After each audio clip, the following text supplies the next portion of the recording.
paz, igreja linda do avivamento. Vamos nos colocar de pé. Hoje é o dia do Senhor, né? Todos os dias são dias dele, mas a gente precisa aqui entregar o nosso domingo a ele, amém? Vamos fechar os nossos olhos. Pai querido, Deus maravilhoso, nós colocamos mais esse culto na tua presença. Pedimos que o Senhor, através do seu Espírito Santo, venha agora tomar os nossos corações de uma forma sobrenatural. Que cada um aqui saia transbordando da tua presença, libertos, felizes, cheios de frutos que só o Espírito Santo pode nos dar. Peço que nessa manhã o Senhor fale conosco de uma forma muito profunda e libertadora. Assim nós oramos e já agradecemos, em nome de Jesus. Amém. O fogo não me queima, as águas não vão afundar, pois estás comigo, não estou sozinho. Eu estou guardado no esconderijo.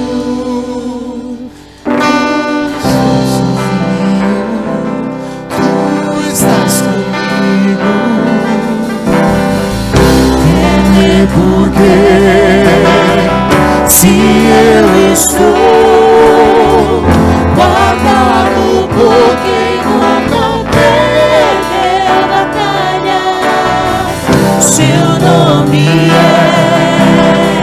Jeová Jireh, irás prover de novo. Eu creio em ti, haja o que houver, venha o que vier, irás prover de novo. Eu creio em ti. Nós cremos em ti, Senhor. Em ti, Senhor.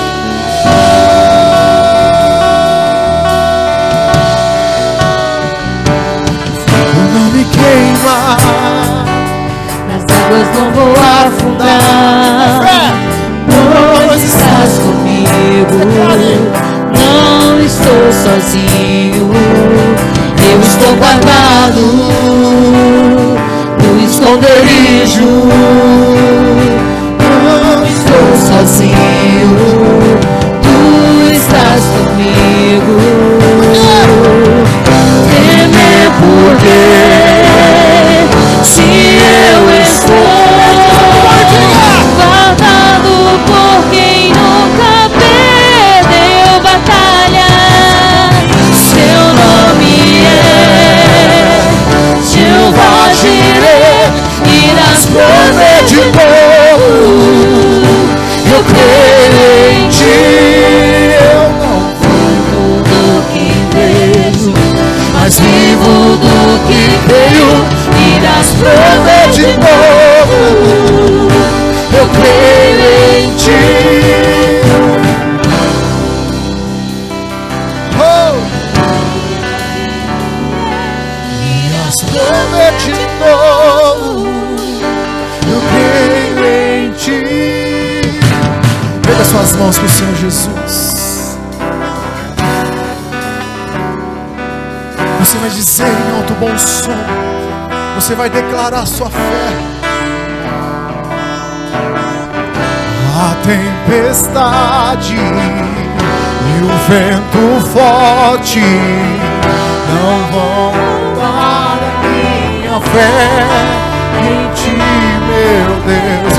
A tempestade e o vento forte não vão roubar a minha fé em ti, meu Deus. A tempestade e o vento forte não vão roubar a minha fé em ti, meu Deus. Em ti, meu Deus.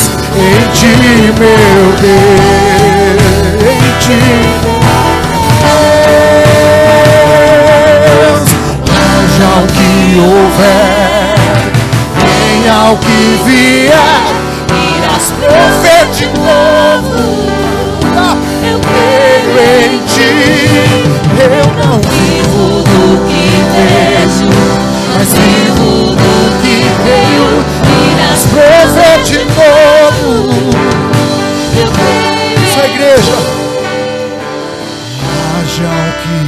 houver.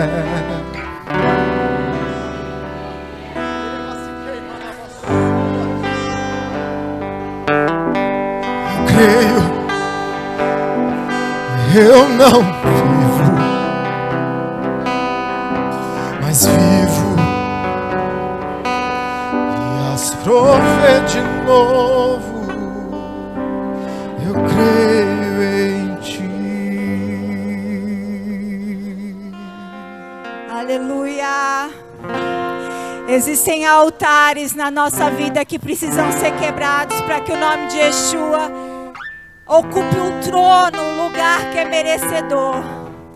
Nessa manhã que você faça uma autoanálise dentro de você e você procure saber quem tem sido o seu Deus. O seu Deus é aquele que te domina. Quem é que tem que te dominar? É o orgulho? É o medo? Quem é que tem te paralisado? Quem é que tem ordenado os seus sentimentos? Quem é que tem ordenado as suas ações? A idolatria não é só a respeito de imagens. Idolatria é a gente colocar alguém no lugar do governo da nossa vida. E o único que deve ocupar esse lugar é o nosso Deus. É Yeshua Todo-Poderoso. Então nessa manhã, quebra teu orgulho, quebra tua orfandade e fala para Deus: Deus, o medo tem me paralisado. O medo tem sido meu Deus. Ele que fala o que eu tenho que fazer, o que eu posso fazer, o que eu não posso. Que você tenha uma entrega genuína de 100% no altar hoje, Pai, em nome de Jesus. Nós nos derramamos hoje no teu altar, porque nós somos a tua noiva, a tua igreja. E há um único trono e um único Deus que pode ocupar esse trono. Senhor, quebra todos os altares na nossa vida. Todo altar de idolatria, tira o dinheiro do nosso altar, tira o orgulho do nosso altar, tira o medo do nosso altar, tira a soberba e ocupa esse lugar de governo. Torna nossas mentes, ó Deus, totalmente submissas àquilo que o Senhor vai ordenar para nós. Destapa os nossos ouvidos para que a gente seja guiado pela tua doce voz e não pela voz do nosso ego, pela nossa voz interior, mas pelo teu Espírito. Que nós possamos nos mover, Pai, não pela carne, mas pelo teu Espírito, fazendo a tua vontade. E que o nosso coração, Pai, queime ardentemente pelo Senhor, a ponto de que a nossa entrega seja genuína e que esse fogo, Senhor, consuma todo o nosso pecado e tudo aquilo que nos afasta de Ti. Que nós estejamos com o nosso coração aberto para sermos tratados no Senhor naquilo que precisamos e para nos tornarmos aprovados diante de Ti, Senhor. Nós entregamos o nosso coração no Teu altar e pedimos para que o Senhor ocupe o Teu trono na nossa vida nessa manhã. Em nome de Jesus, amém. Bom dia, irmãos, graça e paz. Chegamos no momento do culto, também muito importante, dos dízimos, ofertas e primícias. Amém?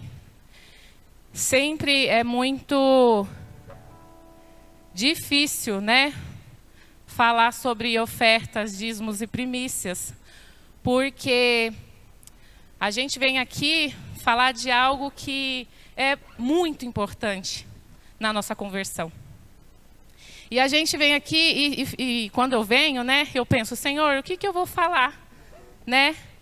E hoje Deus colocou no meu coração sobre obediência, né? O dízimo, as ofertas, as primícias, é um ato de obediência, é um ato de gratidão, um ato de amor.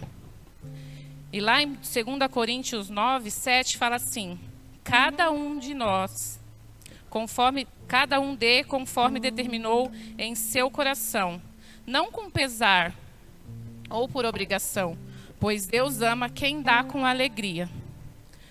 Eu acredito que, às vezes, por obediência, quando a gente se converte, tudo que a gente vai fazer vai matar a nossa carne, vai matar a desobediência. E aí, no começo, sim, a gente vem aqui e fala, ai, eu vou dizimar, eu vou ofertar, eu vou primiciar, né? Quando o pastor fala sobre um apelo, né, para a gente melhorar o espaço ou para ganhar almas, aí eu falo, ai, será que eu vou, né? No começo a gente até pode ter esses pensamentos, mas depois não, gente. Depois que a gente se converte e a gente vai crescendo como criança, né? E a gente vai subindo e deixando de comer papinha. A gente precisa vir aqui no altar e entregar o que Deus nos abençoou. Nós somos obedientes. Eu sou obediente porque eu sei, eu creio em tudo o que a Bíblia diz. Eu não creio em metade da Bíblia. Eu não posso crer só em uma parte da Bíblia, né? Se hoje Deus está confrontando o seu coração porque você vem aqui com pesar, sabe? É porque você não está administrando bem o que vem na sua mão. Eu nunca consigo falar de oferta, de primícia, de dízimo, sem confrontar, sabe? Porque a gente precisa ser confrontado. A nossa carne precisa ser confrontada sobre isso. Não é brincadeira, não é de qualquer jeito. Nós temos que amar a obra de Deus. E quando a gente ama, quando a gente se entrega de verdade, a gente vem aqui, Senhor, obrigada.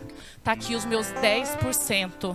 Senhor, eu vou oferecer aqui. Foi feito um apelo. Eu faço de coração. Senhor, eu estou primiciando na vida dos meus pais espirituais. Que seja bênção na vida deles. Amém? Então, em nome de Jesus, fique de pé. Quebre hoje, se há algum resquício ainda. Quebre hoje, em nome de Jesus. Amém? Vamos orar. Senhor, nós te louvamos, nós te entronizamos, Pai. Muito obrigada por todas as bênçãos que o Senhor tem nos dado. O Senhor tem cuidado de nós, tem cuidado da nossa despensa. Senhor, em nome de Jesus, que o nosso coração se encha de gratidão e obediência, Pai, em nome de Jesus. E que, Senhor, nada falte em nosso lar. Nós te louvamos e te agradecemos, em nome de Jesus. Amém. Pode vir. Amém. Jesus é lindo. Amém ou não amém? Glória a Deus. Deus tem sido muito bom. Ele é bom o tempo todo. E nós temos motivos suficientes para agradecer. Domingo, a Bíblia fala que o domingo é dia do Senhor. Então, eu não sei, né, você, mas eu não consigo ficar domingo em casa. Se eu ficar domingo em casa dormindo, por exemplo, num dia desse, eu acho que muitos ficaram hoje, eu acho que eu estou pecando, né? É dia de eu vir. E o que eu venho fazer na igreja, gente? Eu venho entregar. Nós acabamos de ter aqui o momento da oferta, e a entrega não é só dinheiro. Você entrega seu tempo, você entrega a sua vida. Deus, Ele quer muito mais que o seu dinheiro. Presta atenção. Deus, Ele quer a sua vida. Sua vida é de Jesus? Pergunta para o teu irmão do lado, sua vida é dele? Sua vida é de Jesus? Como que eu sei se a minha vida é de Jesus ou não? Pelas atitudes. Tem gente que ele só procura Deus quando ele precisa. Eu estava discipulando um casal essa semana, e o marido falou uma coisa que eu remeti para Deus. Ele reclamou da esposa e da família da seguinte forma. Ele falou assim: qualquer coisa que eu falo lá em casa, minha esposa, ela ensinou meus filhos a irem contra. Então eu falo assim: vamos pintar a casa de azul. Não, azul não. Os filhos, mesmo, azul não, pai, azul não. Ah, vamos passear em tal lugar. Ah, não. Aí a opinião dele nunca vale. Mas quando o bicho pega, pai. Aí ele falou assim: ele só lembra de mim quando o bicho pega. Eu só tenho valor quando eu preciso resolver um problema.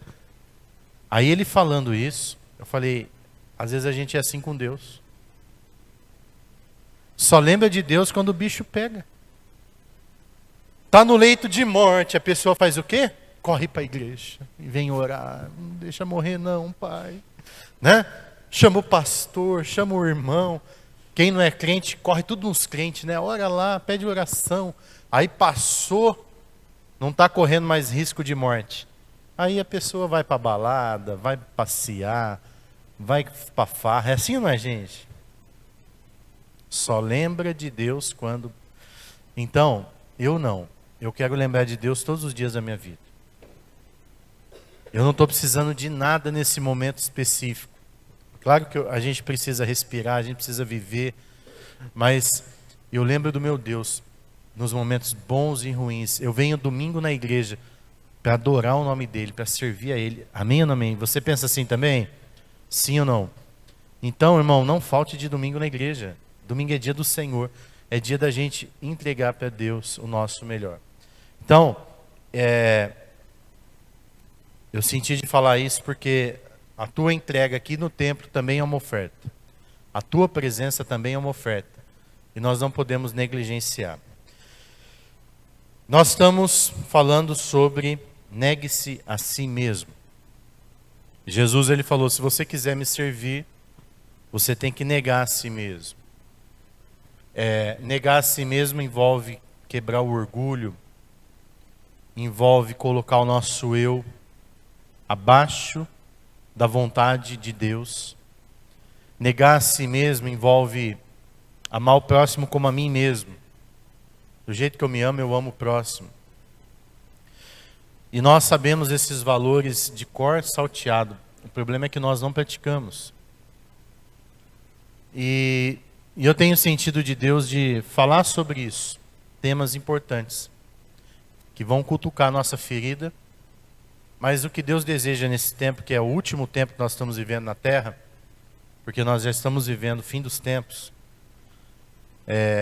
Deus ele quer alinhar a igreja com os propósitos dele.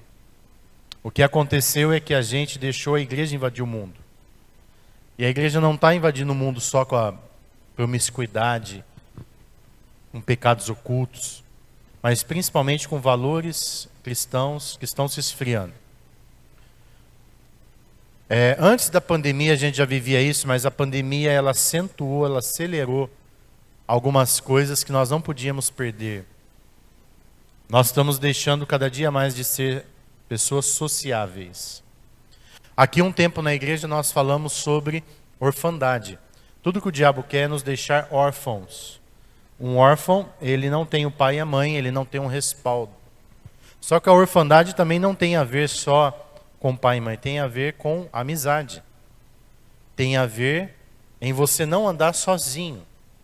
Deus não nos fez para andar sozinhos. Mas o diabo, ele quer que você ande sozinho. E todas as vezes que a gente anda sozinho, a gente fica doente. Por quê? Porque a gente não tem com quem conversar, a gente não tem com quem falar, e aí nós vamos adoecendo na alma, na mente, nos pensamentos errados. Porque quando você anda, e andar sozinho, gente, é perigoso, mas andar mal acompanhado é pior ainda. Porque tem muito cristão trocando amizade dentro da igreja para amizade lá fora. E as pessoas vão falar os princípios dela para você, as coisas que ela crê para você, e você vai desviando. Então, em vez de você converter teu amigo está te convertendo para o diabo. Né? Eu tenho feito algumas amizades fora da igreja. Meu convívio é a igreja, eu trabalho na igreja, eu tenho pastor amigo, eu tenho vocês aqui. E eu quase não tinha nenhum amigo fora, mas aí eu comecei a levar o Levi para fazer aula de futebol. E aí comecei a sentar com os pais que ali ficam esperando, começamos a conversar. E já está desenvolvendo um assunto até deles me convidar para ir na casa deles. Ainda falei, um dia eu vou, já me convidaram para jogar bola, falei, um dia eu vou, porque por causa do tempo da agenda, né? Ainda não deu para eu ir, mas durante o assunto, quando a gente está conversando ali, eles falam palavrão, eles não têm princípios de Deus. E eu estou quietinho, eles já sabem que eu sou pastor, perguntaram qual é a minha profissão. E eu tô quietinho e tô devagarzinho falando, olha, a Bíblia diz, olha, a Bíblia diz. Porque no tempo certo, eu vou influenciar eles, não eles me influenciaram. Amém? Porque se eu não influenciar eles, então aquela amizade não pode perdurar. Porque senão eu corro o risco de ser influenciado. E aí, de repente, eu estou pensando como eles pensam. Por quê? Porque o ambiente nos influencia. Se você começar a conviver com um monte de gente que acha homem de barba feio, daqui a pouco você vai achar também. Porque está todo mundo achando. Não é assim? Influencia a nossa roupa, influencia a nossa comida. Começa a andar com gente que gosta de comida japonesa, você é um próximo candidato a gostar também. Porque vai te influenciar. Né? Então, gente, nós precisamos tomar cuidado com as nossas amizades. Mas eu quero focar no que o diabo mais está fazendo hoje, deixando você isolado, deixando você sozinho. E por que o diabo faz isso? Porque ele quer que você fique doente e sozinho. Nós vamos meditar hoje em uma história muito importante, que está lá na Bíblia, em 1 Samuel capítulo 20. Vai colocar aqui no telão. E a Bíblia fala dessa amizade como uma amizade bem interessante, que vai na contramão de tudo que a gente já ouviu falar. Coloca aqui para mim o versículo. 1 Samuel 20, versículo 1 em diante.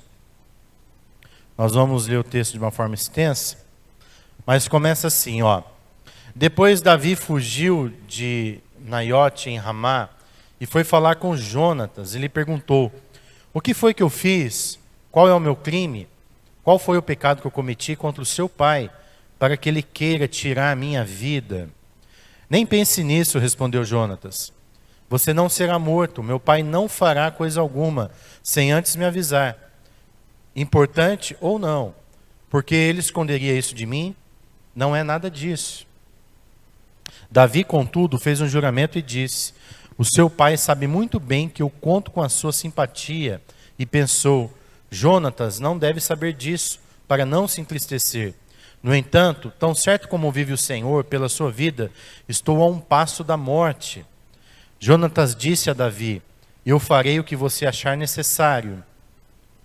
Então Davi disse: amanhã é a festa da lua nova, e devo jantar com o rei. Deixe, porém, que eu me esconda no campo até o final da tarde, depois de manhã. Se o seu pai sentir a minha falta, diga-lhe: Davi insistiu comigo que lhe permitisse ir a Belém, a cidade natal dele, por causa do sacrifício anual que está sendo feito lá por todo o seu clã. E se ele disser: está bem, então o seu servo estará seguro. Se ele, porém, ficar irado, você pode estar certo de que está decidido a me fazer mal. Contudo, seja leal ao seu servo, porque fizemos um acordo diante do Senhor. Se sou culpado, mate-me você mesmo. Por que me entregar ao seu pai? Jonatas disse: nem pense nisso. Se eu tiver a menor suspeita de que meu pai está decidido a matá-lo, certamente o avisarei. Davi perguntou: quem irá me contar se o seu pai responder asperamente? Jonatas disse: venha, vamos ao campo. E eles foram. E Jonatas disse a Davi: pelo Senhor, Deus de Israel, prometo que sondarei o meu pai. Depois de amanhã, a esta hora, saberei se as intenções dele são boas ou não para com você, e mandarei avisá-lo. Se o meu pai quiser fazer algum mal a você, que o Senhor me castigue com todo rigor. Se eu não o informar disso e não deixá-lo ir em segurança, o Senhor esteja com você, assim como esteve com meu pai. E se eu continuar vivo, seja leal comigo, com a lealdade do Senhor, se porém eu morrer. Jamais deixe de ser leal à minha família, mesmo quando o Senhor eliminar da face da terra todos os inimigos de Davi. Assim Jonatas fez uma aliança com a família de Davi, dizendo: que o Senhor chame os inimigos de Davi para prestar contas. Até aí. Davi e Jonatas desenvolveram uma amizade muito linda. E eles juraram aliança entre eles. A Bíblia diz que Samuel foi até a casa de Jessé, pai de Davi. E Deus falou para Samuel que iria ungir um rei, porque ele não estava mais contente com Saul, que era o atual rei de Israel. E Samuel foi lá e Deus escolheu Davi, disse: é esse, unge ele. E Saul ficou sabendo que Davi tinha sido escolhido por Deus para ser o próximo rei de Israel. E ele ficou furioso. Saul cometeu alguns pecados que fez com que o Espírito de Deus saísse dele. E ele ficou perturbado. Então ele começou a tomar algumas atitudes que não agradavam a Deus. Por isso que Deus escolheu Davi. E aí, Saul, sabendo que Davi seria o próximo rei, ele foi astuto e ele trouxe Davi para perto dele, com a intenção de matá-lo. E Davi, ele teve algumas situações ali que ele quase morreu. A Bíblia diz que ele estava tocando harpa para que o espírito mau saísse de Saul. De repente Saul catou uma lança e jogou, cravou a lança na parede e por um triz lá no mato Davi. E o Davi assustou ali e falou: nossa, ele tentou me matar. Então Davi foi vendo que Saul tinha algumas intenções, né? Vai lá e arranca 1000, a palavra certa seria fimose, né? A Bíblia fala do crepúsculo. Hã? Prepúcio. Vai lá e arranca o prepúcio. Isso é de comer ou de passar no cabelo, né? Prepúcio. Mas hoje é fimose, né, gente? É a pelinha que cobre o membro sexual masculino. Olha só. Saul mandou Davi ir lá no meio dos filisteus e trazer 1000 prepúcio. Mas a intenção não era os prepúcios. É que Saul pensou assim: ele não vai conseguir trazer 1000. Vão matar ele antes. Só que Davi tinha uma unção. E Davi trouxe os 1000. Né? Porque Deus estava com ele. Então Saul foi ficando mais furioso ainda toda vez que Davi dava certo. E o que aconteceu então? Davi falou para Jonatas, falou: Jonatas, eu não aguento mais, seu pai está me perseguindo, seu pai quer me matar. O que eu faço? E Jonatas falou: não, imagina, meu pai não quer te matar. Texto que nós lemos. Não, ele quer me matar. E aí, se você seguir lendo esse texto, Jonatas, ele senta com Saul e Saul revela ali a intenção: esse menino vai tomar teu trono, porque Jonatas, ele era o príncipe, ele ia herdar, ele era o filho mais velho de Saul, ele ia herdar um reino. Eles estavam numa monarquia. E aí, Jonatas avisa Davi, ele joga algumas lanças na floresta, avisando Davi que realmente o pai queria matar ele. Então eles fazem uma outra aliança: olha, meu coração está com você, o seu coração está comigo, né? E eles fazem alguns juramentos ali, de um cuidar da família do outro. E aí Davi vai então, foge, vai para a caverna de Adulão, encontra lá 400 homens fugitivos. E Jonatas retorna para o palácio. E eu quero parar aqui essa história, porque Jonatas, ele foi na contramão de tudo que a gente aprendeu. E a gente não aprendeu com a Bíblia, a gente aprendeu com o mundo. Sabe o que a gente aprendeu? A brilhar. Eu preciso brilhar. E para eu brilhar, o que eu faço? Passo a perna em quem quer que seja. O importante é eu brilhar. A hora que o meu chefe cair, eu passo na frente dele. Porque o que importa é eu brilhar. Nessa história que eu contei, tem um monte de gente aqui já se achando Davi. Eu sou o Davi. E o meu chefe é o Saul. Porque você quer brilhar. Será que você é o Davi mesmo? Às vezes você é o Saul. Ou às vezes você é só um golpista, que não foi ungido coisa nenhuma, não tem unção nenhuma para nada, e está achando que vai tomar alguma coisa. De repente você quer tomar o que o outro está construindo, e está achando que é o Davi. Então, nós somos ensinados a brilhar. Eu preguei aqui na primeira mensagem dessa série sobre o narcisismo. O narcisista, ele acha que é ele é o cara, ele acha que tudo gira em torno dele, ele só fala dele e tal, né? Tá todo mundo falando lá, sei lá, do futebol e tal, aí a pessoa já vem falando alguma coisa dela. Irmãos, eu estou pregando isso aqui, mas primeiro Deus está falando comigo, porque eu já fiz muito isso. E aí, presta atenção como a gente está equivocado. A Bíblia manda a gente servir. A Bíblia manda a gente dar suporte. E não a gente brilhar.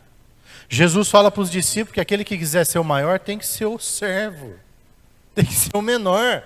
Mas a gente não quer, a gente quer brilhar. A gente não quer vir no 30 semanas. Mas a gente quer pegar o microfone aqui domingo e dar uma palestra.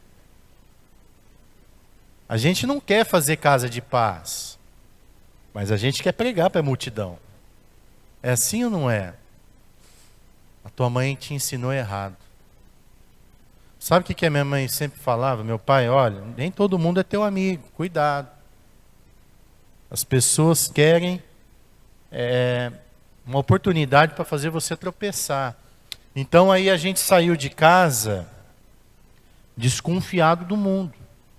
Então a gente não saiu para fazer amizade, a gente saiu com duas intenções. A primeira é se proteger, para não levar um rodo. Falando a linguagem da molecada aí. Se proteger para não levar uma rasteira.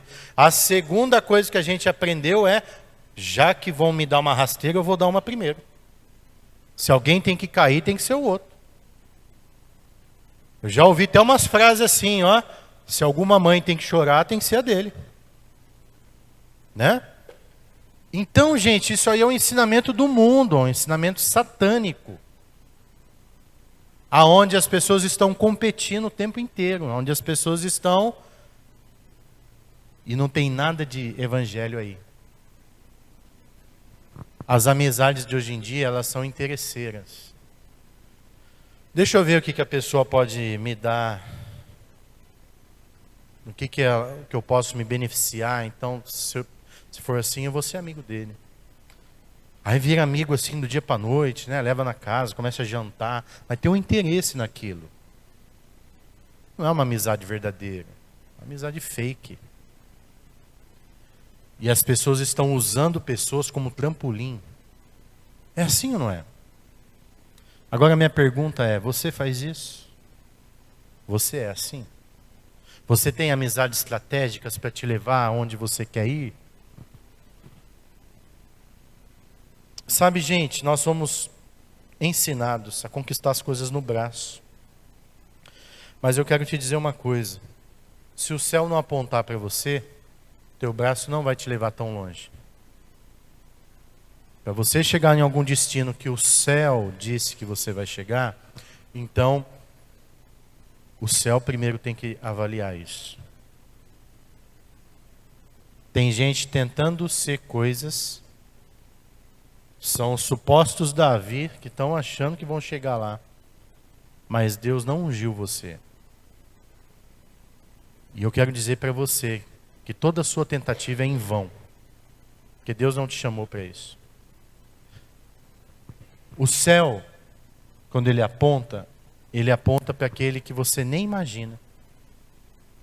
São os improváveis. Davi era um improvável. Davi não queria subir no trono. Sabe o que Davi queria? Davi queria cuidar de ovelha e louvar o Senhor no mato sozinho.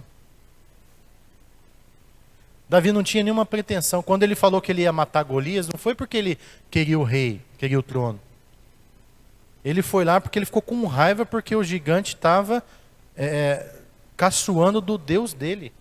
E ele fala, quem é esse incircunciso para zombar do Deus vivo. Ele tomou as dores de Deus. O coração dele era reto. Ele não tinha ambição egoísta. Deus não escolhe os Davis por ambição egoístas. Deus escolhe os Davis pelo coração puro que eles têm. Sabe aquela pessoa que vai brilhar nesse tempo? É aquela pessoa que nunca pensou nisso. É aquela pessoa que está lá no cantinho, ele só quer servir. Ele vem varrer a igreja, ele vem fazer, ele não quer aplauso. Às vezes ele faz a coisa e ninguém fica sabendo. Ele realmente serve, ele realmente vai fazer casa de paz porque ele quer ganhar alma para Jesus de verdade. Ele não está indo lá para mostrar para o pastor, ele não está indo lá para ganhar ponto. Ele não está fazendo por ambição egoísta, ele está fazendo porque ele realmente quer servir Jesus. Esses são os Davis do pasto. Os Davis que ninguém está vendo. Os Davis que Deus escolhe são aqueles que nem o pai deles acredita. Você vai ser pastor? Ah, não. Você não tem jeito. São esses aí que Deus escolhe. Porque o coração deles está desprendido de tudo aquilo que é maligno.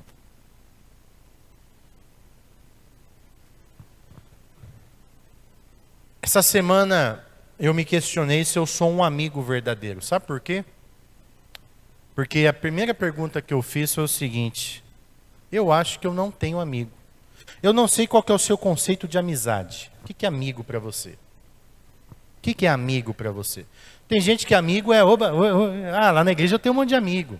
Mas será que é amigo mesmo? Eu tenho alguns conceitos de amizade que eu quero passar para você o que eu acho que é amigo.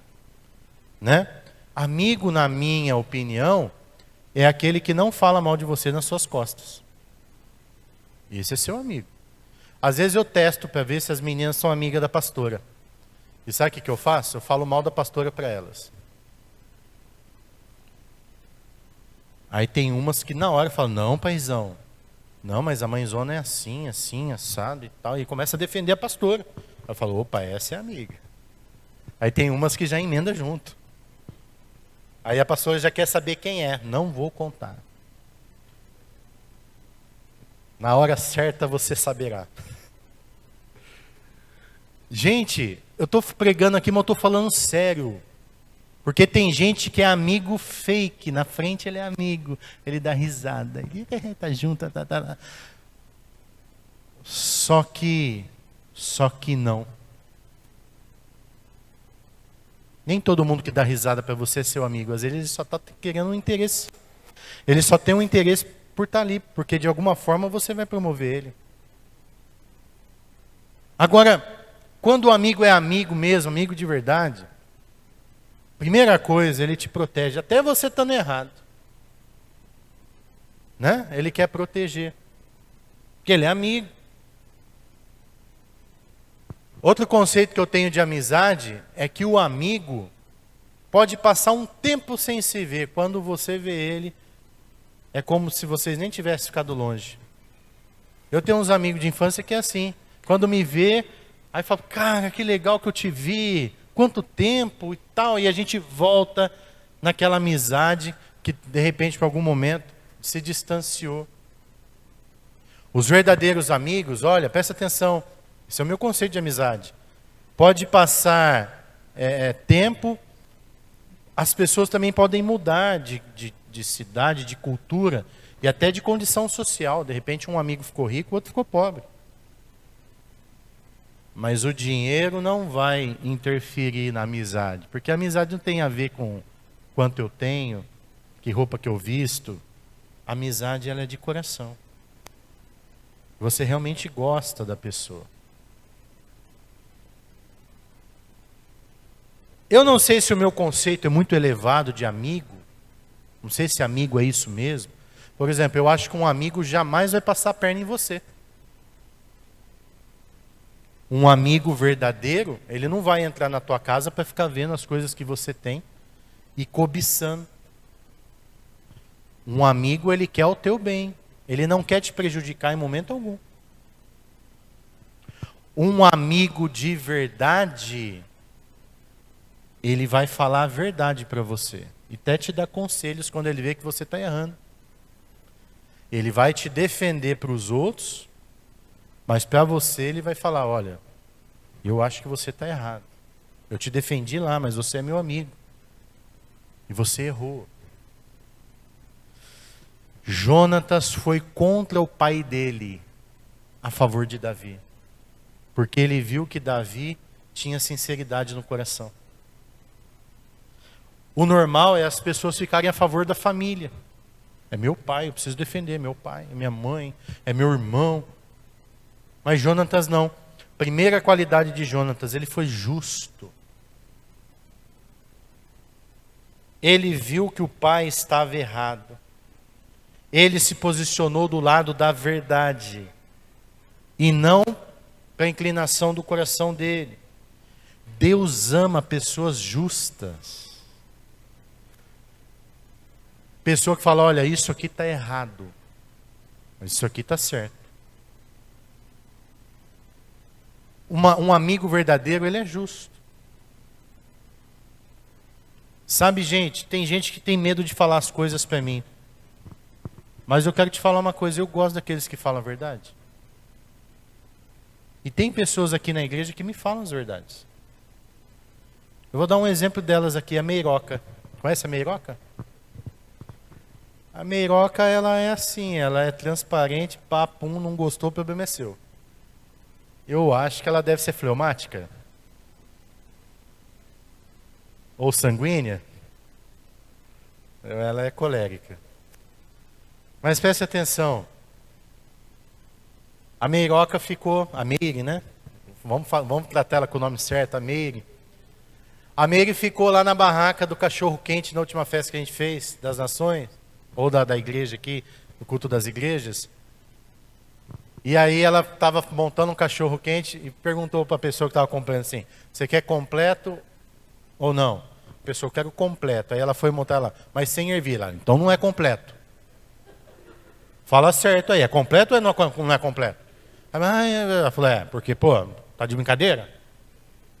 Ou é completo ou não é. Gente, eu gosto de gente assim. É preto no branco, é verdade. Não estou falando de gente sem educação, estou falando, né? Faz direito esse negócio aí. Gente que fala a verdade, ó, você está fazendo errado. Gente assim te ajuda a ir para frente. Gente que fala a verdade, ele te orienta. Às vezes eu pergunto aqui na igreja, vocês acham que eu estou muito gordo? Aí sempre vem aqueles lá, você está fortão, pastor, está bonitão.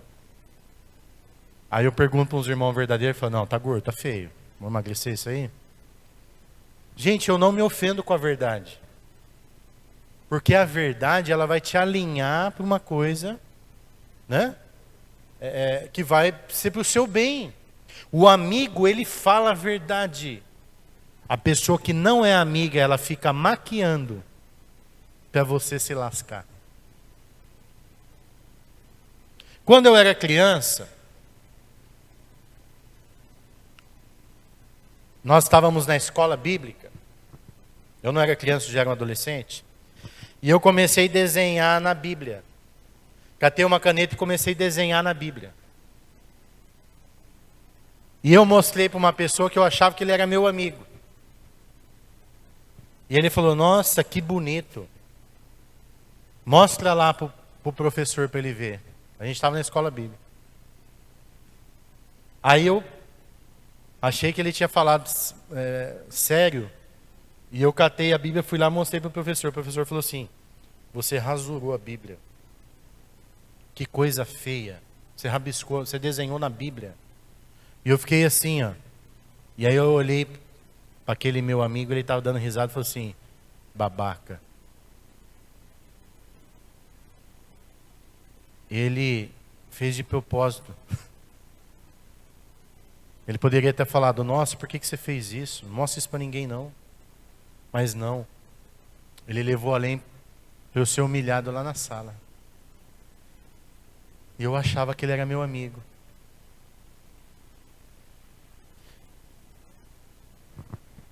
Gente, eu comecei falando aqui que eu não sei se eu tenho amigo. Mas a pergunta que eu fiz para mim mesmo, preparando essa mensagem, foi, será que eu sou amigo de alguém? Porque se eu não tenho amigo, será que eu sou amigo? Aí eu quero dizer para você que eu já falei mal de muita gente pelas costas. Então eu não sou amigo. E se você falou também, você também não é. Eu já fiquei em rodinha que a galera estava conversando e eu fiquei pensando assim, nada a ver essa galera aqui, né? Mas eu fiquei lá assim, ó, dando uma de... Nada a ver essa galera aqui. E fiquei pensando, tô fora daqui. Então eu não fui amigo ali, não sou amigo.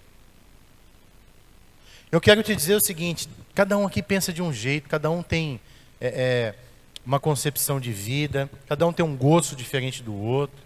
Um quer ir na churrascaria, outro quer ir na comida japonesa. E é claro que a gente vai andar com aqueles que vão se adequar aos nossos gostos. Mas eu estou falando, gente, de caráter. Eu estou falando de você querer bem as pessoas. De você avisar elas quando elas estão blefando. Porque você quer o bem delas. E é essa amizade que o diabo está destruindo na igreja. Não está existindo mais Jonatas no meio da igreja. Não está mais existindo os Davis. Que um faz aliança pelo outro, até por morte. Está errado se você só tem um amigo na vida. Ou dois. Está errado se dentro da igreja você só sai com dois. E aí as rodas de comunhão da igreja estão acabando. E cada um está preferindo ficar isolado e sozinho, sabe por quê? Porque ninguém confia mais em ninguém. Estamos dentro da igreja, se abraçando. Aí canta o hino aqui, como o corpo assim bem ajustado. Aí a gente finge, né? Te abraça, dá risada. É tudo mentira. Ah, meu Deus. Deus está muito triste com a igreja. E aí o irmão que acabou de chegar, de repente ele é um Davi. De repente Deus está vendo sinceridade no coração dele. E Deus começa a colocar ele em cima do altar. Deus começa a levar ele. O crente mais velho, que estava achando que o Davi era ele, vira Saul. E começa a não apoiar a atividade que o crente novo está liderando. Porque você achou que era a sua vez de brilhar. Estou aqui há tanto tempo convosco. E não é a minha vez de brilhar. Não vai brilhar. Porque o teu coração é peludo. A sua luz vai apagar. Até você aprender a ser servo. Enquanto você não for servo de todos, não adiantou nada. Sabe, gente, não adianta você saber a Bíblia inteira. O diabo sabe a Bíblia de cor e salteado. O diabo sabe mais teologia que qualquer um aqui. O diabo debateu Bíblia com Jesus. E quase ganhou, só não ganhou porque era Jesus, né? Jesus não perde. Mas se fosse eu e você, ele ganhava fácil. O diabo, quando a Bíblia estava sendo escrita toda, ele participou. Ele estava junto. Desde o Éden até o Apocalipse, o diabo está escrito na Bíblia. Ele faz parte, ele sabe a Bíblia inteira. Você não vai ser usado por Deus porque você sabe a Bíblia apenas. Você vai ser usado por Deus se o seu coração for alinhado com o dele.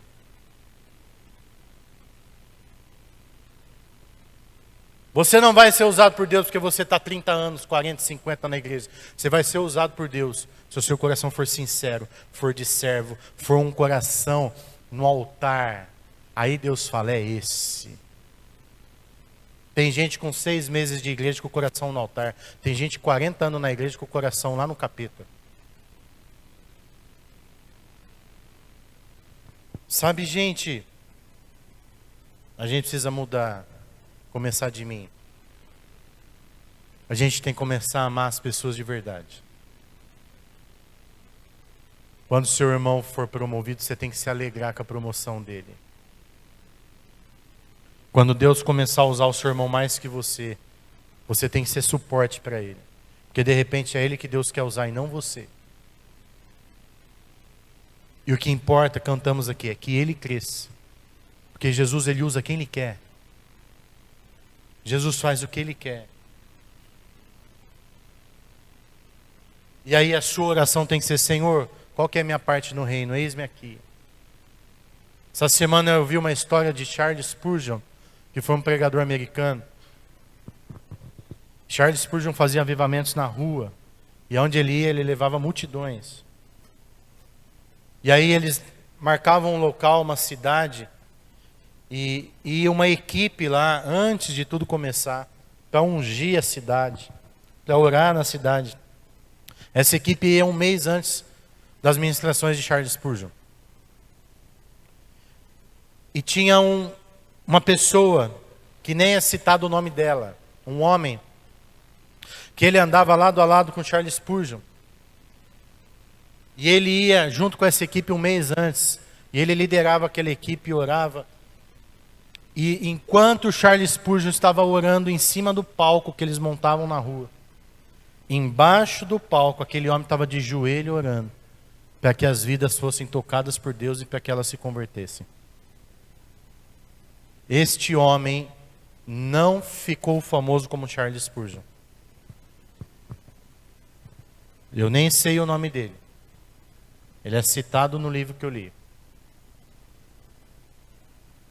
Mas Deus sabe o nome dele. E o ministério dele foi dar suporte para que o outro fosse falar, para que as vidas fossem tocadas. Então, nem todo mundo aqui vai subir no palco. Nem todo mundo vai brilhar.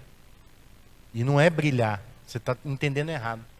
Porque o povo entende que o púlpito, o altar, é o palco. E isso aqui não é palco, isso aqui é altar. E eu não vim aqui para dar uma palavra eloquente, cheio de retórica, de oratória, não. Eu vim aqui transmitir a palavra que Deus mandou eu falar para você. Então é Deus que está falando aqui. E os músicos, quando sobem aqui, eles não vêm aqui para dar um show, eles vêm aqui para louvar a Deus e a dança e tudo que acontece. Eu acho engraçado que todo mundo quer chacoalhar a bandeira, né? Porque a bandeira aparece lá na live. Será que você chacoalha a bandeira para aparecer na live?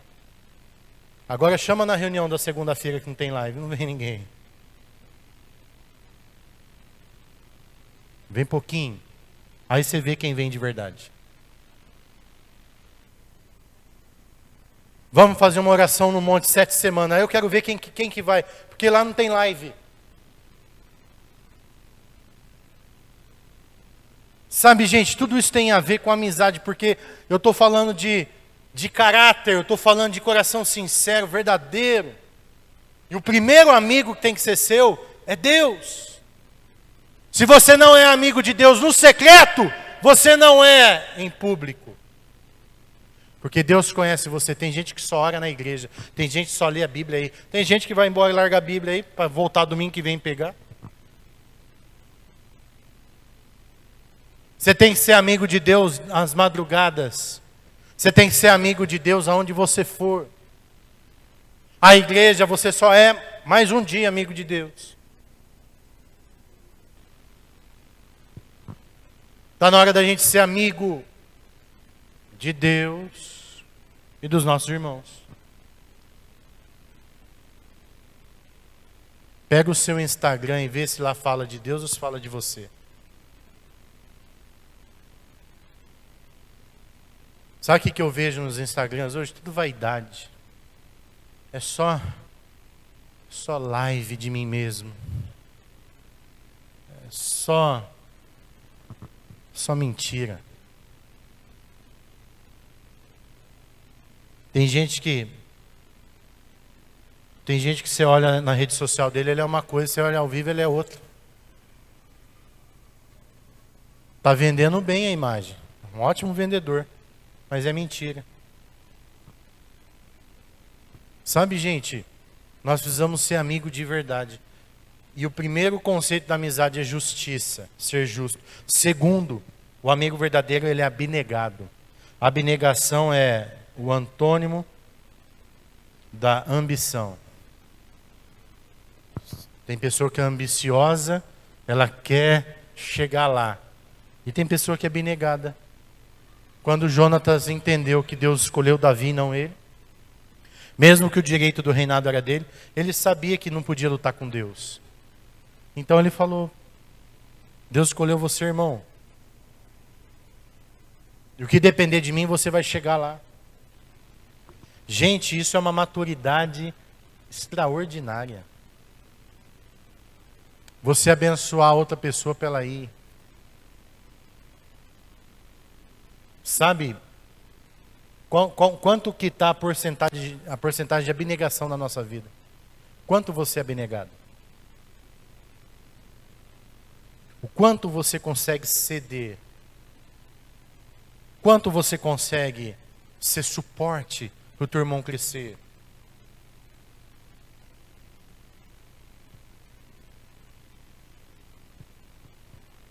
Sabe por que a gente não consegue ser abnegado? Porque o nosso ego está inflamado. Nosso orgulho está lá em cima. Então a gente quer eu. E a palavra negue-se a si mesmo não existe no nosso vocabulário. Podemos até falar, mas a gente não vive. Jonatas não pensou só em seus benefícios próprios e quis tudo para si. Ele viu que Deus queria usar Davi e foi um instrumento para isso acontecer. Amizades verdadeiras vêm recheadas de nega-te a ti mesmo. Terceira coisa da amizade verdadeira chama-se fidelidade. Jonatas preferiu enfrentar a fúria do seu pai Saul, ao invés de se posicionar contra Davi. A fidelidade é medida em detalhes. Muita gente diz que é fiel, mas as suas atitudes são de infidelidade. Outros dizem coisas absurdas, mas na hora são fiéis em suas condutas. A fidelidade não é medida em palavras, mas em ação. Jesus ele conta uma parábola que um homem chamou os trabalhadores para a colheita. E na hora alguns falaram: eu vou, e não foram. E outros falaram: eu não vou, mas foram. E Jesus conta essa parábola e fala assim: o que mais importa? Aqueles que falaram que iam, mas não foram? Ou aqueles que falaram que não iam, mas foram? Sabe, gente, tem muita gente falando. E o discurso é lindo, mas a prática é medíocre. Tem gente que eu já conheci que ele é brigão, que ele é respondão, mas na hora que você precisa dele, você liga às 4 da manhã, ele corre de socorrer. A atitude está no coração. Tem gente que ninguém dá nada para ele, mas ele tira a roupa para ajudar quem for preciso. Então eu comecei a analisar, sabe o que? Atitude e não palavras. Tem gente que o discurso é lindo, mas quando você liga não atende o telefone. É sim ou não é? Agora, preste atenção, eu estou falando aqui do comportamento alheio, mas a minha pergunta hoje é para eu refletir você: eu sou assim? Eu sou a pessoa que fala que vai, mas não vai? Ou sou a pessoa que fala que não vai, mas no último momento eu estou falando: não, puxa, eu tenho que ir, e eu vou. Eu sou a pessoa que de repente fala umas verdades, ninguém gosta de ouvir verdade, mas quando a pessoa ajuda de mim, eu estou ali porque realmente eu gosto dela. Ou eu sou a pessoa que só fala palavras doces, mas na hora do vamos ver, eu corro, porque na verdade eu estou querendo só maquiar, e eu não estou sendo de verdade, eu não estou sendo amigo verdadeiro. Quantas pessoas aqui na igreja podem contar com você?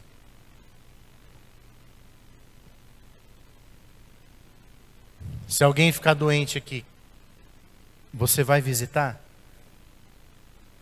Ou você vai falar assim: ah, é o pastor que tem que visitar? Sério? Eu tenho que visitar mesmo, é verdade. Mas e você? Também não tem? Você não é irmão em Cristo?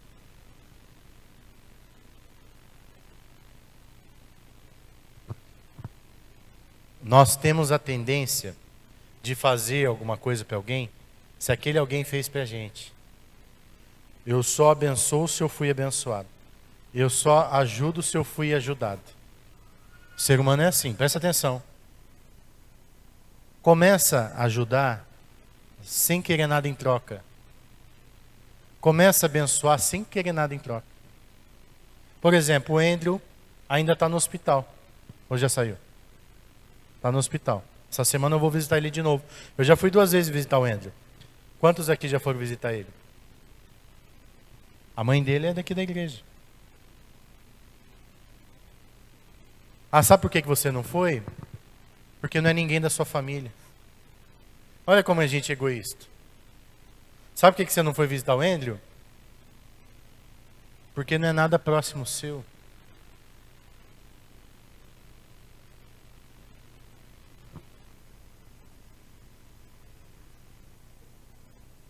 Tem irmãos que não estão podendo vir na igreja por motivos de enfermidade. Você se preocupou em ligar para algum deles?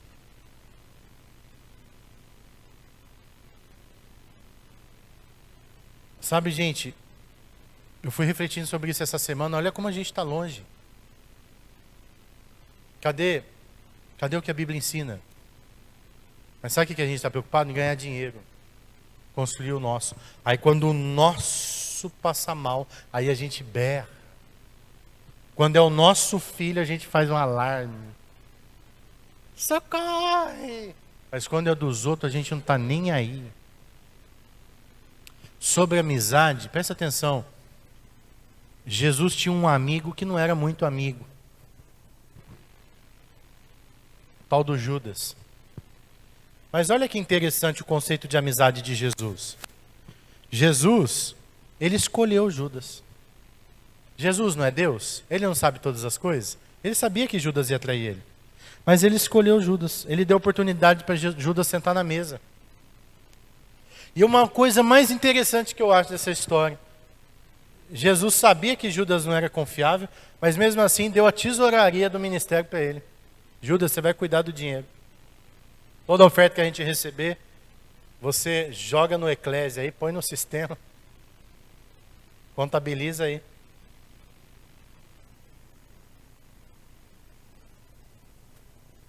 E o dia que o Judas veio trair Jesus com um beijo, Jesus ainda olhou para ele e falou assim: amigo,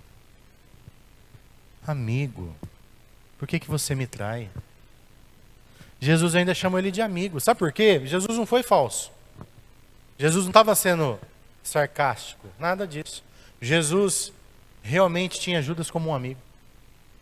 Ele mesmo falou assim: puxa, amigo, você, amigo, fez isso?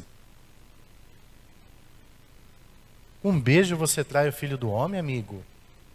Jesus era amigo de Judas, mas Judas não era amigo de Jesus.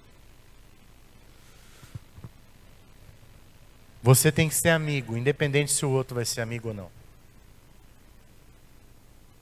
Você tem que ter um coração puro, independente se o outro vai ter ou não. Você tem que confiar, independente se o outro vai confiar ou não. O nosso mestre ensinou isso. E é nisso que eu estou pecando. Porque eu só confio e eu analiso pessoas para ver se eu posso confiar nelas. Eu dou pequenas funções para ver até onde eu posso ir com ela. Aí Deus falou para mim: está tudo errado. Você está analisando quem vai ser seu amigo. E está errado, não foi para isso que eu te falei, eu te chamei. Não foi isso que eu te ensinei. Isso não está na minha palavra. Isso aí que você está fazendo é que você leu no livro. No outro livro, que não é a Bíblia. Isso aí que você está fazendo é daquele coach lá que você anda seguindo. Que não tem nada a ver comigo. Que o que eu quero é que você seja simples e puro de coração. Deus falou isso para mim. E você tem que ser amigo. Aí eu pergunto para você, irmão, você é amigo? Ou você fica analisando quem vai estar perto de você? Você é amigo de verdade? Você é transparente com as pessoas? Ou você veste uma armadura? Sabe, nesse tempo Deus quer que a gente tire as armaduras. Por isso que a nossa igreja se não for a primeira, é uma das primeiras em Campinas, que tem programas de cura, como 30 Semanas, o Eva. Pra gente vir aqui falar. Porque você só vai ser curado desse trauma, dessa armadura que você tem, se você conseguir confiar em alguém na roda e falar. Aí a gente vem aqui no 30 Semanas, nós estamos no 4º ciclo, por exemplo, eu vejo os homens aqui tudo contando assim, essa semana eu joguei bola, e não conta o que tem que contar. Né? Essa semana eu atendi um casal de pastores que fazem 5 anos que estão na nossa cobertura. Primeira vez que eles vieram discipular. Primeira. E aí começou o discipulado, que eles começaram a falar assim, sem armadura. Começaram a falar mesmo que eles precisavam resolver. Aí a minha primeira palavra foi: parabéns, vocês conseguiram tirar a armadura. Fazem 7 anos. Porque eles começaram a falar assim, porque lá faz 40 anos que a gente é casado e tal, e começaram a falar, né? Aí eu falei, olha, fazem 7 anos que vocês estão na nossa cobertura, primeira vez que vocês conseguiram falar. Parabéns. Que a armadura está saindo. E agora, de verdade, Deus pode tratar vocês. Enquanto você não fala, você continua doente. Você continua desconfiado. E você não confia em ninguém. Pastor, mas você não sabe a minha história. Eu já fui muito traído. As pessoas me traíram. Eu contei uma coisa para fulano, fulano contou para todo mundo. E dói. Sabe, gente? Primeira coisa que eu quero te dizer aqui. Se você tem medo que alguém conte alguma coisa de você, é porque você está escondendo. Se você está escondendo, está apodrecendo aí dentro. É igual uma ferida. Quando eu quebrei minha perna, quebrei o fêmur, furaram aqui para colocar um ferro com um cabo de aço, com um peso, para esticar o meu osso. Aí aqui no lugar que eles furaram, depois que operou, foi para casa, começou a fazer um pus. E aí saía pus de dentro, assim, apertava assim, saía aquele pus fedido, amarelo. E foi durante 7 dias ou mais, aquele pus saindo. E minha mãe pegou e falou para mim assim, a gente vai ter que voltar lá no médico, isso aí não está normal. Isso aí é infecção, isso aí não pode ficar aí. Aí sabe o que eu fiz, que eu tinha medo de voltar no médico? Começou a formar uma casquinha, aí eu deixava a casquinha lá, falei, aí mãe, tá sarando, tá sarando. Daqui a pouco a casquinha estourava e o pus saía. E eu não queria que mexesse naquela ferida, eu não queria voltar no médico. Aí minha mãe falou, não, tem que voltar. E voltamos lá, aí eu falei pro doutor, não, tá sarando, doutor, tá sarando. Aí ele olhou e falou assim, vamos tirar um raio-x. Tirou, vai ter que internar de novo. Aí eu abri o bocão. Mas tinha que tratar, se não tratasse eu ia perder a perna. Ou ia morrer. Sabe, tem gente que prefere ficar maquiando a vida, ficar maquiando aí, fingindo, e por isso você não confia em ninguém, por isso que você anda assim, ó. Tem gente que anda assim, ó. Né? E não consegue pôr para fora, não consegue sorrir, não consegue ter amigo porque desconfia de tudo. A vida é fake, a vida é na máscara, pouquinho de amigo que tem é tudo na mentira. Não consegue levar ninguém na sua casa, porque tem medo do que as pessoas vão ver lá. Está na hora de você mudar, irmão. Chega de ser de mentira. Sabe, você não tem que ter um casamento perfeito, não. Todo casal briga. Toda mulher já teve vontade de matar o marido. Todo marido já quis largar da esposa, e a esposa vice-versa.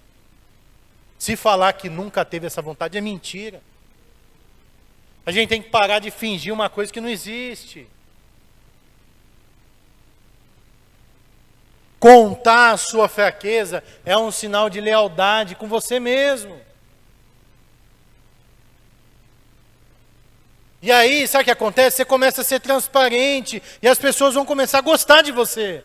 Elas vão falar assim, puxa que legal, ele é humano. Eu pensei que ele era um super-homem.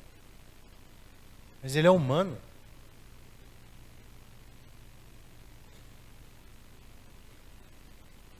E aí, sua vida vai ficar mais leve.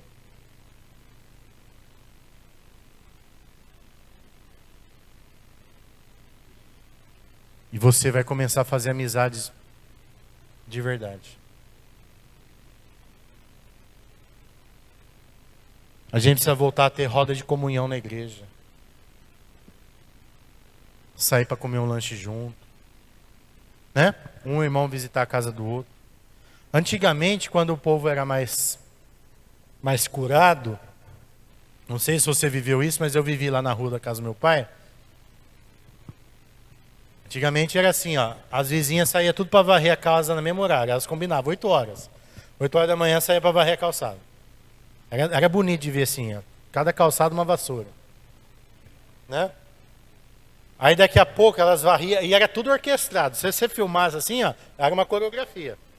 Que elas varriam, pá. Daqui a pouco uma encostava no cabo da vassoura da outra, uma olhava para a outra, aí elas iam se ajuntando. E formava a rodinha. Naquela rodinha, gente, aquela rodinha ali era terapia. Era o 30 semanas, era o Eva. E falava do filho, falava do marido, falava do vizinho, contava o segredinho. Aí elas voltavam tudo para dentro. Aí daqui a pouco uma gritava, ô fulana, tem sal aí? Acabou meu sal, acabou meu açúcar. E aí elas trocavam açúcar, trocavam óleo. E sabe o que acontecia? Tinha amizade.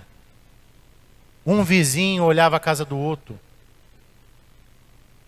E aí de vez em quando eles brigavam também. E aí, quando um morria, o velório era lá. O nego saía do serviço, estou indo no velório, mas por quê? Meu vizinho morreu, não posso deixar de ir. Hoje, vai no velório hoje para você ver, só tem 3 lá olhando, e olha lá. Assim não é, gente? Acabou. E o diabo está dando risada, por quê? Porque é tudo que ele quer que você fique sozinho, isolado. Daqui a pouco vão ter que contratar pessoas para ir no velório chorar. E olha lá se já não tem isso.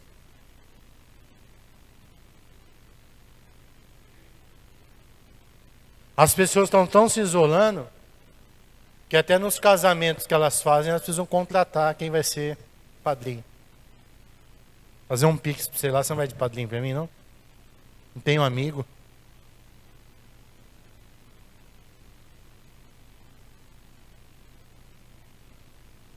Está na hora da gente mudar, sim ou não? Quantos estão entendendo? Você reconhece que você precisa mudar ou não? Eu reconheço. E aí, essa mensagem vai ficar assim? No ar? Ou a gente vai fazer alguma coisa para mudar?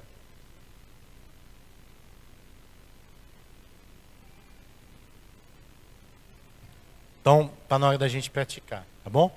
Vamos começar praticando? Você já pode me convidar. A minha agenda está aberta para ir almoçar na sua casa. Tá bom? Por favor, faça uma comida bem gostosa. Pode ser um churrasco, uma lasanha. Você pode, não precisa convidar só eu não, pode convidar uns irmãos também. Ah, mas aí vocês vão lá, vão ficar olhando minha casa? A gente vai olhar, porque a gente não vai entrar lá com o olho fechado, não tem jeito, mas ninguém vai ficar reparando não, pode ficar tranquilo. Aliás, convida quem está aqui no culto hoje que já ouviu essa mensagem. Eu vou pregar de novo, aí você convida os irmãos que não vieram. Mas está na hora da gente começar a romper essas barreiras. Sim ou não? Amém? Pastor, e se eu convidar o irmão lá e ele sair falando que a minha geladeira é velha, aí você fez a sua parte. O problema é dele, se ele falou. Ele ainda está com o coração peludo. O seu coração já está ficando depilado. Quantos estão entendendo? Mas aqui na igreja, ó, faça amizade verdadeira. Amém, gente? Amém ou não? Deus nos chamou para a gente ser amigo, para a gente andar junto. E é isso. Aqui na igreja esse ano a gente vai ter alguns retiros que a gente chama de Dia da Comunhão. Que é o dia do quê? Da gente estar junto. A gente passar um dia junto. A gente jogar bola, nadar. Cada um leva um quilo de carne. E a gente vai lá e joga pimbolim, e brinca, e dá risada, e senta junto e conversa. É isso que a gente precisa. Olá, eu sou o pastor Jonas, aqui da Igreja Esperança Viva, e acredito que você acabou de ouvir uma palavra direto do céu para o seu coração e que Deus falou muito com você. Por isso nós queremos te conhecer melhor. Você pode deixar um comentário, deixar o seu like nessa mensagem e também agora, nesse momento, vai aparecer um QR Code aí na sua timeline e você vai poder então fazer as suas decisões. São 3 decisões que nós oferecemos para você fazer a partir de agora. Lendo esse QR Code, a primeira decisão é se você quer aceitar Jesus como seu Senhor e Salvador. Nesse QR Code vai aparecer um formulário, você preenchendo e deixando o seu contato, nossa equipe entrará em contato com você.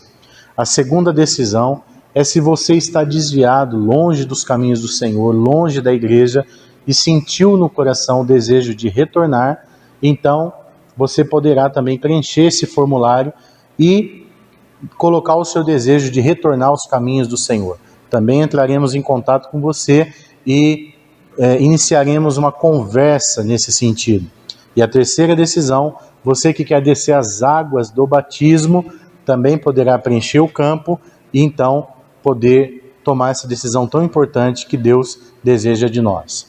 Fique conosco, não saia dessa conexão, porque Deus tem muito para dar para você.